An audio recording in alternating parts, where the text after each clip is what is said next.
அழகு உன்னருளழகு என்ன அழகு உன் அன்பழகு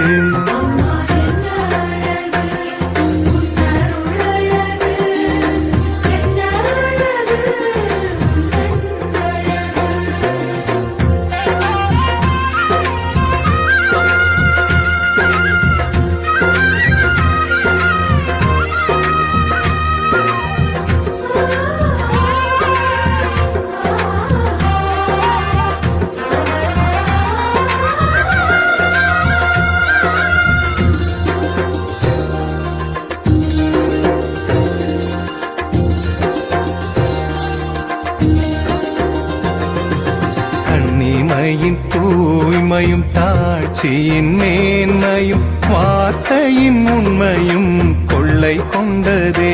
என்னை